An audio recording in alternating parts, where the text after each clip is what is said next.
fond, à l'heure actuelle, dans une question où il y a une dégradation lente sur la coordination, le sang et l'accès aux soins. Et en même temps, il y a une question qui a peut-être été un peu moins évoquée jusqu'à maintenant, c'est quand même la soutenabilité financière du système qui peut inquiéter aussi. Et c'est cette équation qu'il faut trouver, et votre sondage, quelque part, présente l'idée générale que le gain financier dans les prochaines années doit être trouvé dans le système lui-même et dans une lutte contre les gaspillages.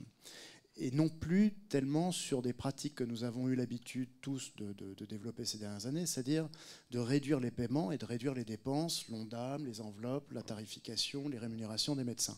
Et ça, je crois que c'est un élément clé dans si vous voulez, dans le débat à l'heure actuelle, c'est d'essayer de comprendre comment on essaie de réformer donc l'organisation du système de soins. Je voudrais juste rapporter un chiffre d'une étude nord-américaine qui est récente, qui montre que les gaspillages dans le système de santé nord-américain sont de l'ordre de 30%.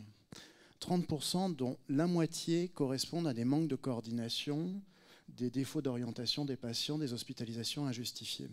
Alors, ce sont des chiffres qui sont très intéressants parce que la moitié de 30%, donc 15% de dépenses qui pourraient être gagnées. Probablement, toutes ces dépenses de gaspillage ne peuvent pas être évitables.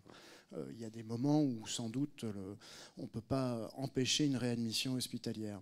Mais si on est sur un effort de 5 à 10%, pour vous donner un ordre d'idée, les maladies chroniques en France, c'est environ 81 milliards d'euros. 5 à 10%, c'est 4 à 8 milliards qu'on peut aller chercher par ces formes de gaspillage.